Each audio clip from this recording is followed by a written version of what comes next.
Hey guys, Jason here with an especially exciting Duel Masters video. Today I am going to be covering deck lists for your favorite evolutions. Now I don't know that these are your favorite evolution cards for a fact, but based on the comments, the video analytics, and the prices on the secondary market, I am confident in saying that these cards are beloved by the Duel Masters fanbase. This was actually a video I wasn't planning to do. I was actually just brainstorming concepts, and I realized that I wasn't really in a position to do thorough testing and do actual deck profiles. So I thought, you know what? In the same vein as the TCG Season 2 and 3 Rejects videos, I figured, why not just compile all of these into one big video, and then you guys can do what you want with the information. Now that's enough intro from me, let's jump in. Starting things off with the most recent card in the lineup, but still a very old card, Hydrooze the Mutant Emperor. I would say that Hydrooze was at the peak of its powers in the early 2010s. This was the genesis of the internet Duel Masters community as we know it today. Based on that timeline, we know this is a few years after the game had already been discontinued in the West, and you had pocket communities like Earth Powers and the Singapore Duel Masters community still putting effort into the game. I am under the impression that Hydrooze was held in pretty high regard by communities at around this time, and of course I was influenced by them to make a Hydrooze deck of my own. I don't think Hydrooze has aged particularly well, especially in comparison to other aggressive evolutions. I feel like it's in this awkward middle ground of not particularly fast enough or not quite strong enough, and that can make it very difficult for Hydrooze to truly stand out. But because it is a concept that is kinda nostalgic for me and really enjoyed by Damien, I didn't want to throw in the towel just yet, so I did some brainstorming and here's what I've come up with. This first list is an updated take on the traditional Water Dark aggro Hydrooze build. The first thing you'll notice is probably that Aqua Hulkus is conspicuously missing. That is very strange, and it's something that I was kind of on the fence on, but the more that I think about it, the more it makes sense. I wanted to find a way for Hydrooze to stand out amongst a field of aggro decks, many of which had evolutions, and I thought the most intuitive way to do that was to lean into what Darkness brought to the table.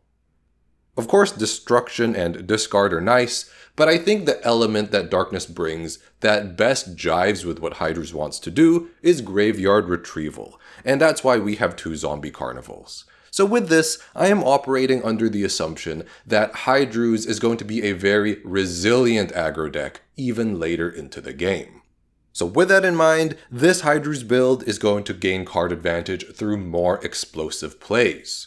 The 2 Zombie Carnivals are certainly going to help there, especially in the late game, but like any aggro deck, I am determined to squeeze more copies of Lucky Ball into the deck.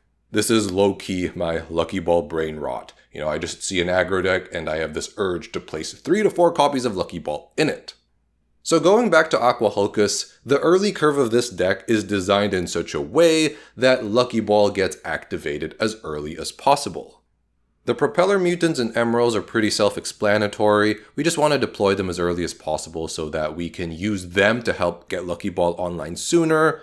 Melnia is pretty good because it's unblockable, so, it'll get through to your opponent's shield, and Spiral Gate is to help protect the 2-drop that you have out from any opposing creatures that might threaten to trade with it.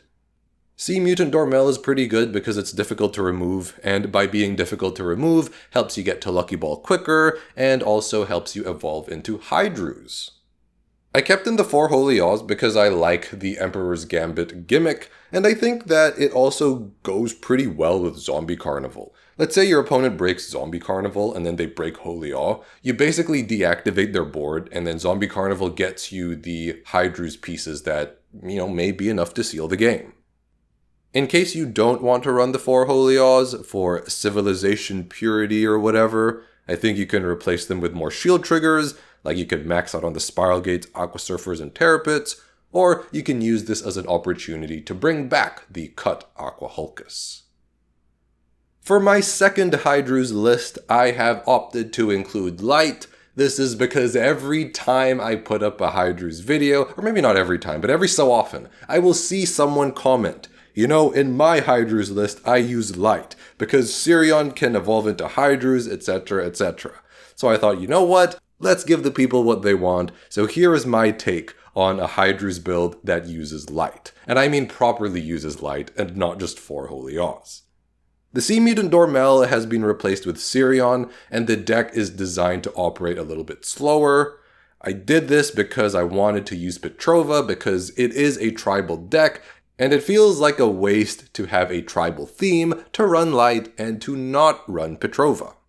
So the deck is designed to function a little bit slower. Petrova does give you extra resilience and top-end potential in the late game. Therefore, we are no longer relying on Lucky Ball to gain card advantage, and we have Aqua Hulkus and Energy Stream to help smooth out the early curve of the deck, as well as gain us card advantage. Zombie Carnival has also been removed for Morbid Medicine. I think the flexibility of being able to get creatures from different races from the graveyard in this deck does make a lot of sense. I think this deck is very similar in concept to Water Light Warlord Elzonius, but there are some slight differences, like Hydrooze having more dimensions to it, like discard and destruction, and the whole creature buffing effect, whereas with Warlord Elzonius, most of the time, you're just all in on your Warlord. For the next card in our lineup, we have Balesk Baj, the Time Burner. To me, this is one of those cards that is really strong on paper, and if you can get it to work, it's gonna be really good, but whether you can get it to work, that's a whole nother issue. So as you guys will know, we have made an attempt at Balesk Baj in the past. We built it as Water Dark Fire, and that is the first build that I'm going to go over. Now, truth be told, when we built our original version, I think we were too into Duel Masters plays, and we leaned too far into the gimmick of slashing ourselves and then corpsing back the piece to help ramp mana and progress the game state, when really I think we should have just built it to be less gimmicky, and, well, basically, an updated take is what you have here. We have Bloody Skeeto and Spiral Gate to really slow down the opponent in the early game. Of course, the Cutthroats are going to help. The 4 copies of Volcano Charger is going to be the biggest difference maker here. I will admit that it was kind of foolish for us to not run Volcano Charger in the first place. I think in a previous video I talked about how I was very worried about the redundancy of running Volcano Charger and Burst Shot, and we just evaluated Burst Shot was better at the time. Basically, what this build wants to do is just control the opponent, stall until it can get to 12 mana, and then you just Cutthroat and Baj over and over again. I realize that this deck is very light on attackers, and if Balesk Baj is your only attacker, that actually makes you quite vulnerable, because if you hit Terra Pit or Soul Swap or something like that, you kind of get stuck, because how are you going to find both pieces for Balesk Baj again? That's why we have Pyrofighter, Magnus, and Bazagazil in here. I think having these additional attackers does go a long way. I also figure that it helps the shield math a lot. So for example, Pyro can just break 1 shield, and then Balesk Baj only needs to attack twice before you have lethal. Bazagazil, being a super sweaty control card, makes sense because this is a super sweaty controlled deck. And then I think all of the other cards kind of just explain themselves. We've cut down on Eureka Charger. I think Volcano Charger makes a lot more sense here, even if you are just playing it as a Fairy Life, and 1 copy of Crystal Memory to help search out the pieces, because I think that's pretty good.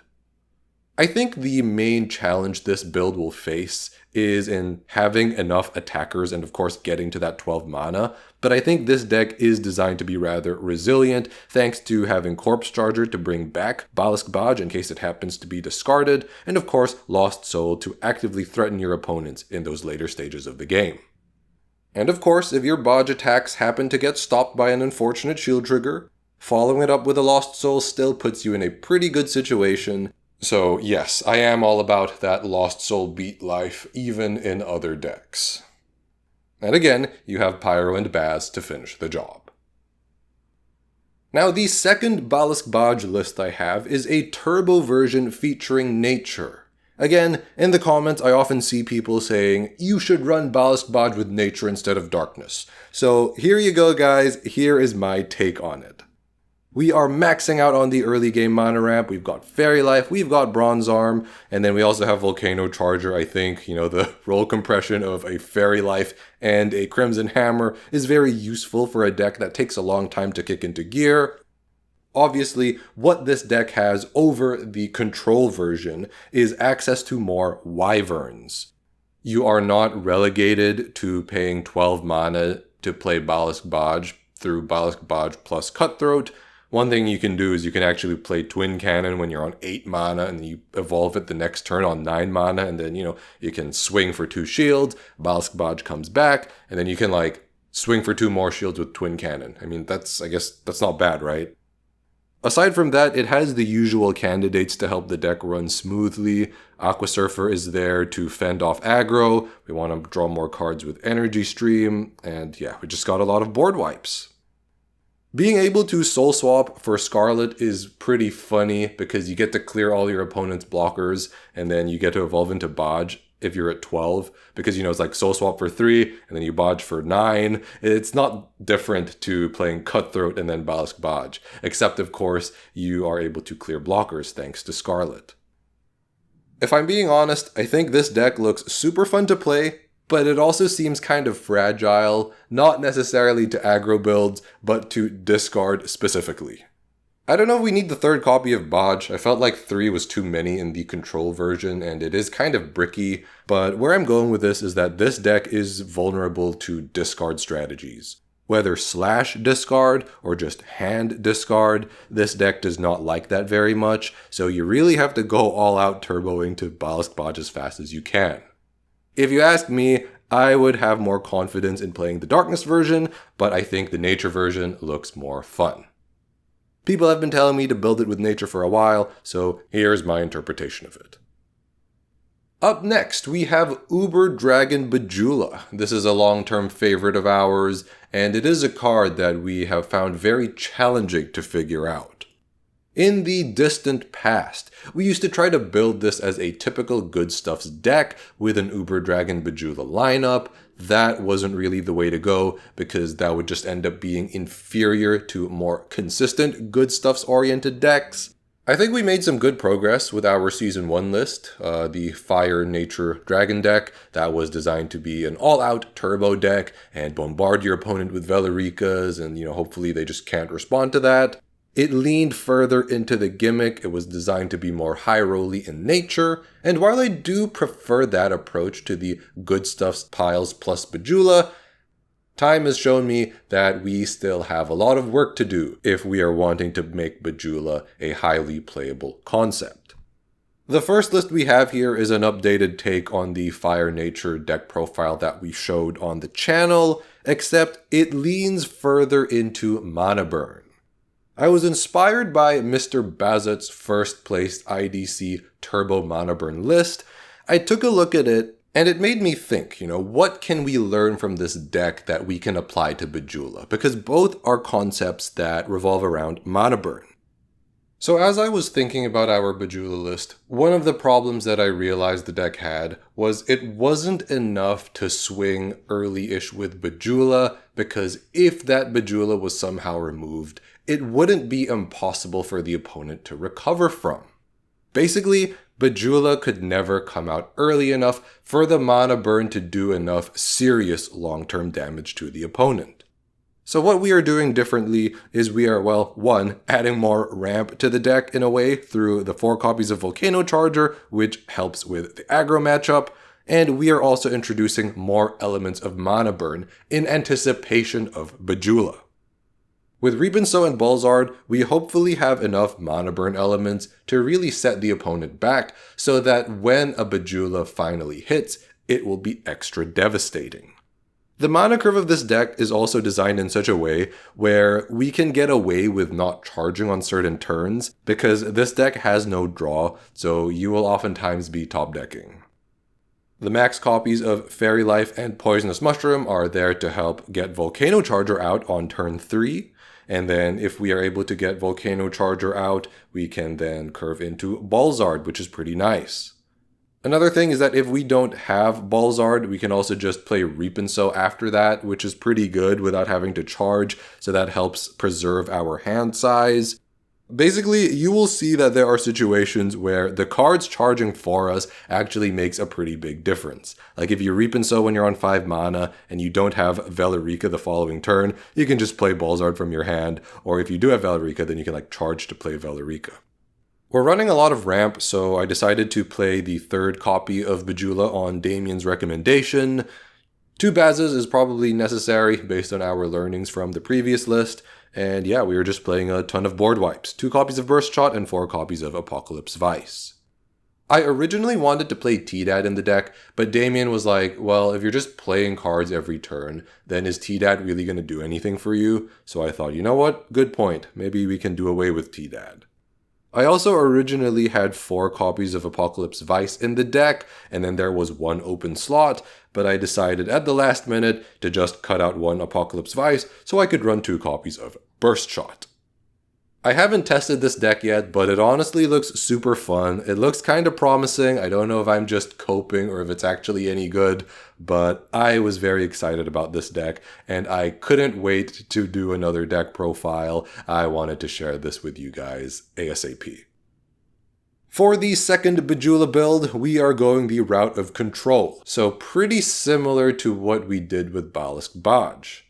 The next list I'm going to cover is inspired by the first place deck of Spring Challenge Battle 2004. This list was taken from Torek Akaku blog. I also covered this in a previous video called Decks of DM's Past, so go check that out if you haven't already.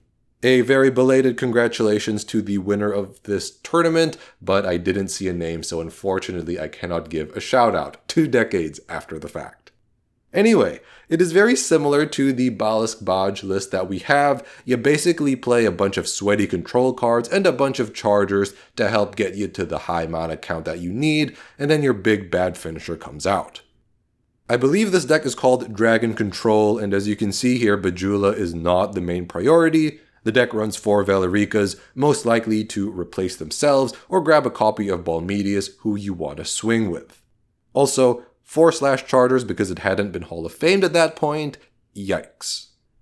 For my interpretation, I have changed the card counts a little bit, and I have also changed the charger lineups a little bit. So obviously /charger is on our Hall of Fame, so I had to make space for some other chargers. I think Volcano Charger is the better charger to use here in comparison to Eureka Charger. I get that Eureka Charger is live in more kinds of matchups, but for the sake of covering aggro matchups better, I think the extra Volcano Chargers are needed. Aside from that, I have also decided to lean further into the Bajula gimmick, so I replaced 1 copy of Balmedius with the 2nd copy of Bajula. I suppose you could remove the last copy of Balmedius for another copy of Bajula, but I think 1 copy of Balmedius is okay because it doesn't distract from the fact that it's a Bajula deck. It's just an alternate win condition in case your back is to the wall. Also, the previous list did not have Lost Soul. I think Lost Soul is pretty important. So yeah, we managed to find a way to squeeze 2 copies in. I think that there are also people out there who feel that Bajula is better as a control-oriented deck. So here we go. This is my interpretation of that concept.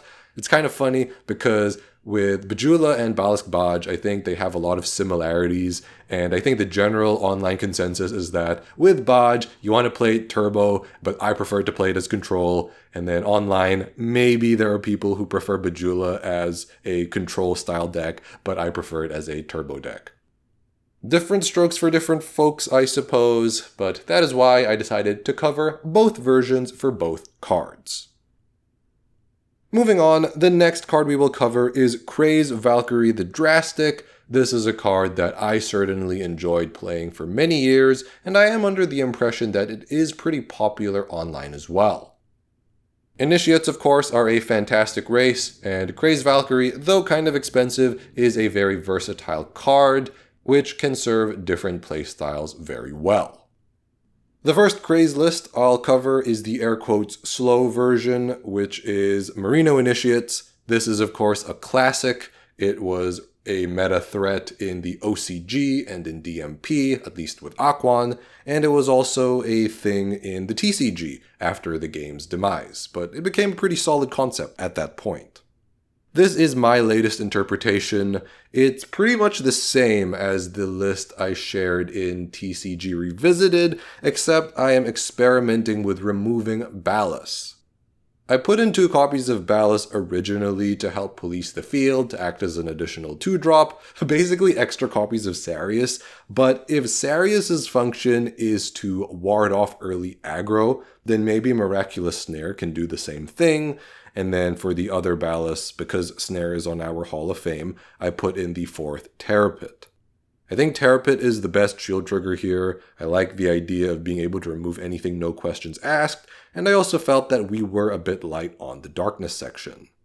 I wonder if we will miss Ballast for the cheap Evo bait that it provides, but we are playing 3 copies of Tajamal instead of 2 in the past, so hopefully that problem won't be too bad.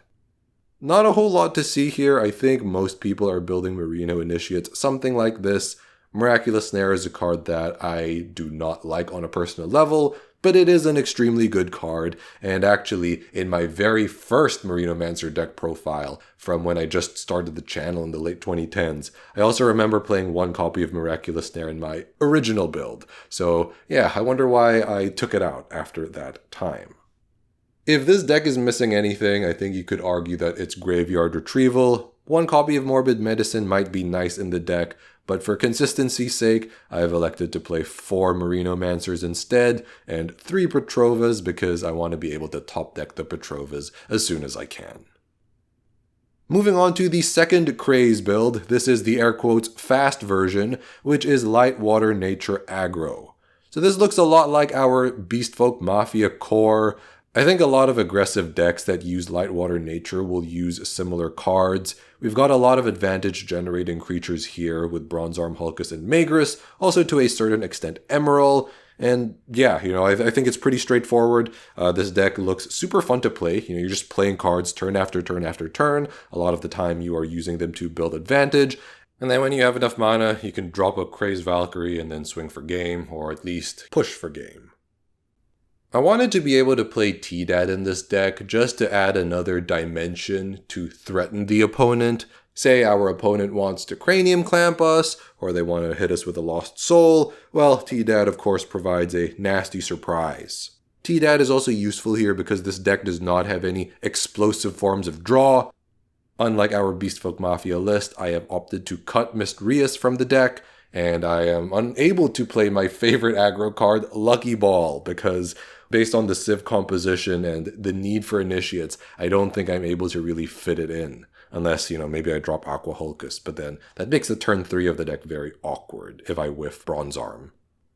When I was putting this deck together, I was a bit concerned about the Civ composition of the deck. It is heaviest on the light Civ, as is often the case with tribal decks featuring Petrova. And if there is any Civ that the deck can afford to be lighter on, no pun intended, it's actually light, because if you notice, all of the early drops are water and nature. And so in terms of hitting my 2-drops, I would have felt more comfortable if the deck was a bit heavier on water and nature, or at least water or nature, but I'm hoping that this list is running the bare minimum we can get away with for a consistent turn 2 Pig or turn 2 Emerald. Maybe I can cut 2 Aqua Hulkus and 1 Magrus for 3 copies of Lucky Ball. There's my Lucky Ball obsession kicking in again. And before I close off on this deck, I also should mention that one of the things I like about it is how it is a nature deck that does not need Soul Swap. But anyway, that is my interpretation of Light Water Nature Aggro. For the penultimate card of the video, we have an icon and a fan favorite with Balum, Master of Death. This is a card people were asking us for years. Eventually they stopped because I just wouldn't make it, I guess. Maybe they were like, Jason is so stubborn, or maybe they also realized that Balum just wasn't very good. But what inspired me to give Balum a second look was during TCG Revisited, I was evaluating the Worms deck and I was like, I don't know if there is a way to help this deck keep up with the rest of the field. Because remember, Season 1 was done several years before Seasons 2 and 3, and a lot has changed since then. You know, there was a lot that we learned, a lot we were exposed to in terms of DMP, the IDC meta, and things like that, and the Worms were just left behind completely. And I thought the best way to preserve the spirit of that deck would be to reincarnate it as a Ballom deck. It's all about that destruction, and you also have the upside of using these iconic demon commands, which I think are very cool. Now, like a lot of our decks, our inspiration for Ballom comes from Duel Masters plays. Ballom was a relevant meta deck in the Set 2 format in DMP. That was the set where Aquan came out. And I thought that we could use this as a template and try to translate it over to the TCG. There are a few DMP exclusive cards here. We have Phantom Bites at the top right-hand corner, minus 2,000 to one of your opponent's creatures. We of course have Aquan, the water card in the second row. It's like Marinomancer, but it costs 4 mana. We also have Death Mori, who is Rothus the Traveler, but Demon Command. And then we have Borgies, which is the card next to Terror Pit and Corpse Charger. It is a 5-mana Demon Command that gives one of your opponent's creatures minus 3,000 on entering. So the minus power cards are relevant because if a creature's power goes to 0, then it dies. So Darkness in DMP has something that it doesn't really have in the TCG, which is early game removal. So here is my take on a Ballom deck for the TCG. I replaced the Phantom Bites with Spiral Gate. I figure that both are shield trigger early game removal cards, so makes a lot of sense. Propeller Mutant, so I figured that we could replace them with Aqua Hulkus instead. Aqua Hulkus does help us police the field, and instead of taking a card away from our opponent, it gets a card for us, which I think isn't bad. Eureka Charger is some very interesting technology, and here is where I have to shout out Alex Vin from the German Duel Masters community. In the past, Alex Vin and I used to exchange messages on Discord, and he shared a Ballom concept with me, and as I look at this list, I realize that this looks very similar to Alex's Ballom list, so Alex, you get credit as well. But one of the things I remember him telling me was that Eureka Charger was super important to the deck. I remember I was like, why do you play Eureka Charger? You know, maybe you want to play some Emerald to smooth out your early game. This was, of course, before I developed an affinity towards Eureka Charger. But he was like, no, Eureka Charger is too important. It gives us ramp, it gives us momentum, and it curves into Gajirabute on turn 5, which I think is really nice. So there you go. We are playing 4 copies of Eureka Charger instead of Aquan. I figure we can also get away with this because yes, Aquan normally draws 2 to 3 cards, Eureka only gets us 1, but we also have Aqua Hulkus, so that kinda helps make up for it, and I was also able to squeeze in 2 copies of Energy Stream somehow. Instead of the DMP exclusive demon commands, we are playing Photocide and Gajirabute, which in my opinion are the best demon commands in the TCG. I especially like Gajirabute because it is a Bolmedius style finisher, and I have been wanting to make a deck with Gajirabute for quite some time. Photocide is an amazing card which Damien put on our radar. I feel like every time I talk about Photocide, I have to give Damien a shout out because hashtag Damien was right. I think Photocide is just a very reasonable card to have in this deck. It helps police the field to a certain extent. And, if this deck is to be designed to be better against some of these sweatier decks that feature light, Photocide is a natural fit and counter to those. I also figure that Borgies is a creature removal that costs 5 mana, so with some mental gymnastics, it's like, yeah, Photocide can replace that, even though it is naturally a lot slower. But Photocide definitely needs to be in this deck, in my opinion, and to be honest, I've been thinking about putting Photocide into some other decks, like Water Dark Fire Control or Swapbox. Maybe they could accommodate 1 copy of Photocide to help in those trickier matchups. I'm not playing Lost Soul in this deck, I'm just going to play Trox because it is Demon Command Evo bait. If I'm not mistaken, Trox might be slightly better in DMP than in the TCG. Not 100% sure, but I also figured that we do have a lot of bodies in this deck. We have Bloody Skeeto, who we don't have to block with, so we can keep him on the field if we want. Locomotiver's pretty good. The Demon Commands, of course. Photoside, I imagine, is not the easiest thing to remove, so hopefully with Trox, we are able to actually snipe cards in our opponent's hand. Then 2 copies of Balum as the finisher of the deck. The way I envision this deck to play is that you use the early game to help stabilize the board, things like that, and then you try to Gajira a few times, you Balum to wipe the board, and then double break to Domida, something like that. Thrashcrawler, I think, is the flex spot of the deck. Originally, I wasn't planning to play Thrashcrawler, but of course, having a 40 card limit makes it very difficult to determine what cards to include or exclude. At first, I was like, maybe we want to play 3 copies of Balum and no Thrashcrawler, because if we want to use Thrashcrawler to fish Balum out of the mana zone, then that's like 2 turns, right? I would rather just top deck the extra Balum when I need it. I also think that maybe a 3rd copy of Photoside could make sense. I suppose that would depend on the meta that we are trying to prepare this deck for. But 3 Photosides may be a bit overkill, especially because it's not particularly good against the super fast aggro decks. So I just put in 1 copy of Thrashcrawler because I couldn't decide, but realistically there are a lot of things you could swap it out for. And last but certainly not least, we have Alcadeias, Lord of Spirits. Like Bajula and Balesk Baj, this was a card that we really wanted to get off the ground. We were kind of able to do that in Season 3 thanks to the help of Ozesu and Asteria with the DM13 card pool. We were able to make an Ozesu deck which featured a lot of angel commands, and where there are angel commands, it makes sense for there to be Alcadeias, but we do not have a functional Alcadeias deck for the TCG card pool. In the distant past, I saw Alcadeias as more of a medium speed deck, so very early attempts saw me build it as light nature or light water, and then in more recent memory, I saw Alcadeias as more of a control-y kind of card, so light dark water or light dark nature were the approaches that I felt were appropriate. But even more recent evidence seems to suggest that I am barking up the wrong tree, and that's something that we will get into now. Like his darkness counterpart Balum, Alcadeias also saw play in Duel Masters plays. The time in the sun for Alcadeias Lord of Spirits was even further back than Balum's because it was more relevant in the Set 1 metagame.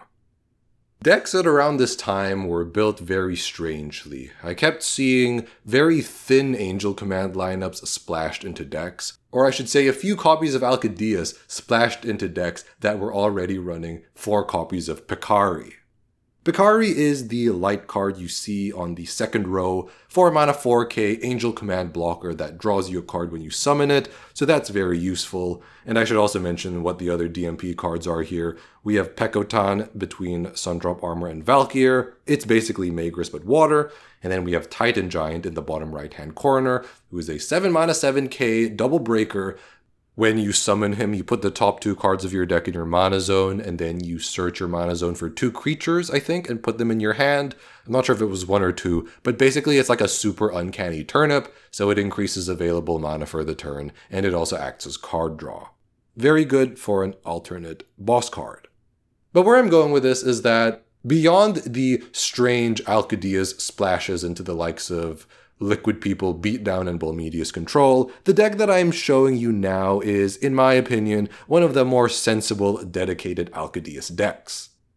And at this point, I should also mention that the DMP decks that I'm sharing with you in this video are taken from Kami Game, but I'm sure you guys already knew that.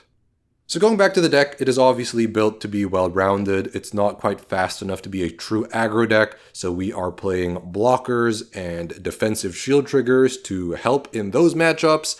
And then of course we need to outspeed the control decks by bringing out Alcadeias. We have mana ramp to help us get there, as well as a lot of advantage generating creatures, and then we have 6 Evo bait for Alcadeias. But that's enough DMP, back to the TCG. Here is an Alcadeias list that was created by Halfar, who is one of the leading members of the German Duel Masters community. He has won 2 IDC tournaments with this list, and I think it is the first time that there has been a real proof of concept for Alcadeias in the TCG. To be honest, the deck doesn't play that differently to the DMP list that I just showed. You spend the early turns ramping mana and trying to build advantage. Bronze Arm and Poisonous Mushroom are very important, so you can get your 5 drops out a turn early. Uberdragon is very interesting because it is the cheapest angel command in the TCG that can swing for face. I assume that is the main reason that he runs it, but it also has the advantage of being able to check one of your opponent's shields. And if you think about it, that actually synergizes really well with Alcadeias. Because yes, while Alcadeias is a card that can somewhat circumvent shield triggers, it cannot circumvent all of them. It really wants to keep an eye out for Aqua Surfer and Holy Awe, and well, Uberdragon giving you some level of information in that department is actually kind of handy. Anyway, if we whiff Uberdragon or we don't have Alcadeias, which we're ready to evolve the following turn, we can bring out Mistreus, and because of all the snowball potential Mistreus has, well, if you can stick it for a turn, I think you're just off to the races, because of all the advantage that you can generate with Bronze Arm ramp and draw, Hulkus double draw, things like that. Another thing that the deck wants to do is to get to 8 mana, so you can soul swap for Uberdragon. Of course, putting a creature into your mana zone gives you that extra mana, and then you can evolve Uberdragon into Alcadeias and then start swinging. This is also designed to be a medium speed deck, so naturally you're going to want some early defense. Emerald for the dangerous shield triggers is obviously pretty good. The addition of Sky Sword and Soul Swap is also very good against aggro. And I really like the 2 Miraculous Snare that he's running, because Miraculous Snare is a removal spell that you can play under Alcadeias lock, so that's pretty nice. The 1 TDAD is pretty funny. I noticed that a lot of IDC players like to put just 1 TDAD into their lists. I guess it's kind of bricky, and if you can't use it when you draw it, you just charge it, no harm, no foul, but it does have a lot of top-end potential. But yeah, congratulations to Halfar and his success in the IDC tournament with Alcadeias. But an interesting takeaway that I am coming away with from this is how similar the Alcadeias in DMP list is in principle to the IDC list that Halfar has created for us. I think it's just really cool when the 2 worlds collide in that way. Like the DMP meta is evolving in the way that it is, the IDC meta is evolving in the way that it is, and then they somehow take the same concept and arrive at a very similar, if not the same, conclusion. And because I couldn't resist getting in on the Alcadeias fun, here is my interpretation of Alcadeias in the TCG. It takes the engine that Halfar has created and instead opts for a more turbo approach.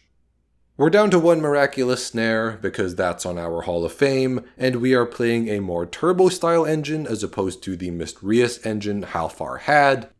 Mistreus was obviously a very important part of the deck, and being able to draw cards under Alcadeias lock, I imagine, was very crucial to the strategy. But with this interpretation, we are going for a more turbo approach. We aren't going to risk our Mistreus getting removed, and we are instead going for more guaranteed draw through Energy Stream. I also don't feel too bad about doing this because Mistreus is normally run alongside cards like Palo-Alesis or Petrova to give it extra power and that added level of protection, which the Alcadeias builds can't really support. I also like the interaction between Poisonous Mushroom and Energy Stream, and being able to remove Mistreus also gives us some flexibility to play more Angel commands, so we are playing 6 Evo Bait like in the DMP build. The more I look at this deck, the more I also want TDAD. After all, this deck only needs to sit at 8 mana, and given all of the ramp and all of the draw, I don't think that's too big of an ask, so it is reasonable to just keep drawing cards and then hold a TDAD in our hand, and so if our opponent tries to clamp us to block an Alcadeias attempt, we can surprise them with a TDAD and accelerate our win condition even faster. In saying all that, I haven't tested this list, so if you want something solid and proven, you definitely want to go for Halfar's build. But I wanted to contribute a list to this video, and I thought merging the 2 worlds of DMP and the TCG was the most gauntlet way to do it. And on that note, I think we can bring this very long video to a close. I hope you guys enjoyed that. I certainly had a lot of fun preparing for it. And in case you were looking to build a deck around any of the cards mentioned in this video, I hope I was able to provide at least some assistance. I will also be leaving links to the sources that I used in the description of this video, so if you want to check out the German Duel Masters IDC stuff or Kami game for DMP, you can check them out when you have a minute. Before we close off, I'd also be interested to know what evolution you were most looking forward to being covered in this video, and what your favorite list from the video was. For me, I was most excited to cover Balesk Baj. When I put the lists together, I thought I had a genuine breakthrough, and for my favorite list, it's definitely Turbo Monoburn Bajula. But that's all for now, so thank you guys so much for watching, and we'll catch you in the next one.